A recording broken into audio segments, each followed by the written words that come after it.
එයා ඉන්දියා ගුවන් සේවයට අයත් බෝයින් 787 ඩ්‍රීම්ලයිනර් වර්ගයේ ගුවන් යානය කාර්ය මණ්ඩල 12 දෙනෙකු හා මගීන් 230 දෙනෙකුට සමගින් අනුතරට පත් වූයේ ඉකුත් 12 වන දින පස්වරු 1:38ට පමණ. එමෙන්ම අදාළ ගුවන් අනුතර සම්බන්ධයෙන් අලුත් තොරතුරු රැසක් අනාවරණය වෙමින් පවතින අතර එම සියලු තොරතුරු පාහේ ඛේදජනක තොරතුරු වී තිබෙනවා.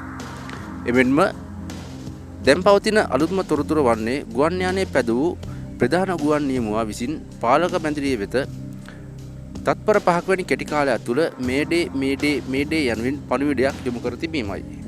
ඒ අනුව මෙම අනතුරින් පැවිසියටකට පසු ගුවන් යානයේ එක් කළු පෙට්ටියක් සොයා ගැනීමත් සමග මෙම තොරතුර වැඩිදුරටත් අනාවරණය වී ඇති බවට වාර්තා වේ. තවද ප්‍රධාන ගුවන් නියමුවා විසින් මේඩේ යනුවෙන් තුන්වරක් මෙම පණිවිඩය ලබා දී ඇති අතර තවදුරටත් ඔහු මෙසේ පවසා තිබෙනවා. බලය නැහැ, තෙරපුම නැහැ, ගුවන් යානය පහළට යනවා යනුවෙන්.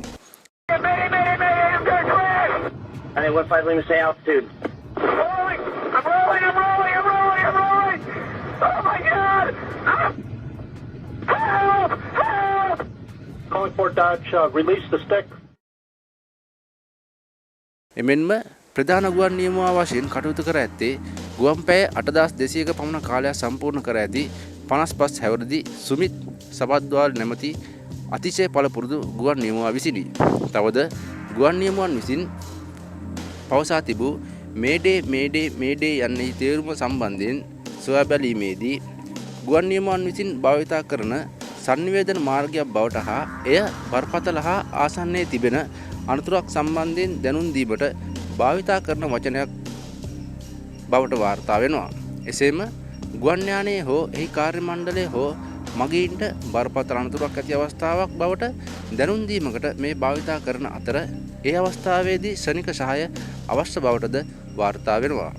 ඒ වගේම එන්ජින් අක්‍රිය වීමක්, යානයේ ගින්නක්, පාලනය අහිමිවීමක්, ජීවිතයට බරපතල තරජනයක්, වෛද්‍ය හදිසි අවස්ථාවක් හෝ අනතුරක් හෝ ආසන්නතම අනතුරක් ඇති බවට දැනුම් දීම සඳහා මේඩේ යන වචනය භාවිතා කරන බවට සඳහන් වෙනවා. එමෙන්ම මේඩේ යන වචනයේ ආරම්භය සම්බන්ධයෙන් සොයා බැලීමේදී 1925 දී පමණ එංගලන්තයේ කොරොයින්ඩන් නැමැති ගුවන් තොටුපළේ ජ්‍යෙෂ්ඨ ගුවන් විදුලි නිලධාරියෙකු විසින් මෙය නිර්මාණය කර ඇති බවට සඳහන් වෙනවා.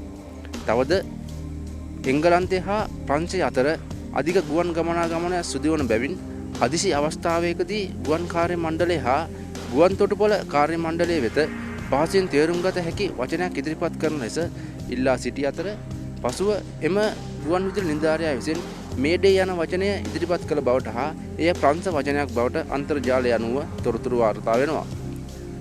තවද මෙම අනතුරින් ජීවිතක්ෂයට පත් වූ පුද්ගලයන්ගේ සිරුරු අධික තාපයෙන් පිරිසී හඳුනාගත නොහැකි තත්ත්වයට පත්ව ඇති බවට වාර්තා වන අතර ඔවුන්ගේ ළඟම ඥාතීන් හට මෙම සිරුරු හඳුනා ගැනීම අසිරු කටයුත්තක් බවට පත්ව ඇති බවටද වාර්තා වෙනවා.